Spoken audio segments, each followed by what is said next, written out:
आदि स्त्री बनाओ। ब्रह्मा जी ने ब्रह्मांड की पहली सृष्टि का निर्माण करना प्रारंभ करा और ब्रह्मांड की सबसे पहली सृष्टि में ब्रह्मा जी ने आधा पुरुष आधा स्त्री किन्नरी किन्नरों का निर्माण कर दिया। पूरा ब्रह्मांड किन्नरों से भर दिया, पूरा ब्रह्मांड।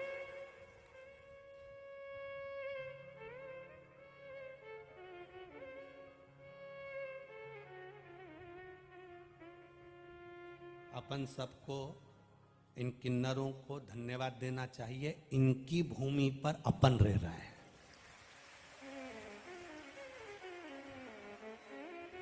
पहला सृष्टि का निर्माण किन्नर ही किन्नर उत्पन्न, पूरे ब्रह्मांड में किन्नर थे, पूरी किन्नरों की सृष्टि थी।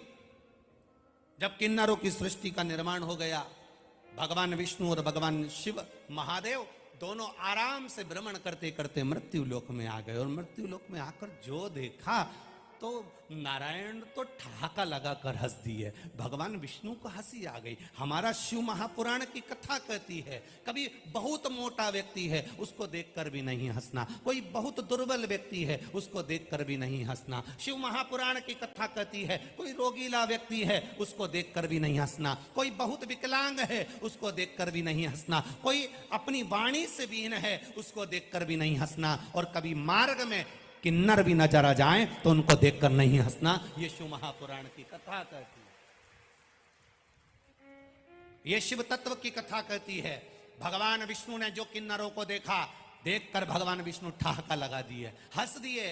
जैसे ही मेरे नारायण हंसे, शंकर जी की आंख से अश्रु बहने लगे। नारायण, आप बैकुंठ अधिपति, आप मुस्कुरा रहे हो, हंस रहे हो, क्यों? भगवान विष्णु जी ने कहा, महादेव जी आपने कहा था प्रभु जी की सृष्टि का निर्माण करना, आधे पुरुष आधे स्त्री बनाना, पर ब्रह्मा जी तो समझ ही नहीं पाए। ब्रह्मा जी ने आधे पुरुष और आधे स्त्री दोनों को मिला के किन्नर उत्पन्न कर दिए। तो भगवान शिव जी ने कहा, आपको हंसने की क्या जरूरत प्रभु, हंसे हो आप, ये ठीक नहीं है।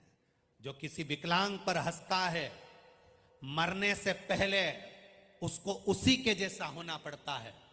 जो किसी निर्बल को देखकर हंसता है, जो किसी गरीब को देखकर हंसता है, जो किसी के स्वरूप को देखकर हंसता है, उसको एक जन्म वही पाना पड़ता है। भगवान विष्णु से भगवान शिव जी ने कह दिया, अब तुम इन किन्नरों पर हंसे हो, इसलिए पृथ्वी पर तुमको भी एक बार नारायण किन्नर बनना पड़ेगा। तुमको भी पृथ्वी पर जाकर एक बार किन्नर बनना पड़ेगा। आया, कौरव और पांडवों का युद्ध हो रहा था। कौरव और पांडवों के युद्ध में जिस कुरुक्षेत्र की भूमि पर युद्ध होना था, वहां कुरुक्षेत्र की भूमि पर चंडी प्रसन्न प्रकट हो गई, और चंडी प्रकट होकर बोलती है, यह भूमि मेरी है, इस भूमि पर जो युद्ध लड़ेगा उसको अपने परिवार में से एक एक की बलि देना पड़ेगा। कौरव खुश हो गए, हम 100 भाई में से एक भाई अगर मर भी जाएगा, बलि में चढ़ भी जाएगा, 99 भाई बचेंगे, पर पांडवों में से एक चले जाएगा तो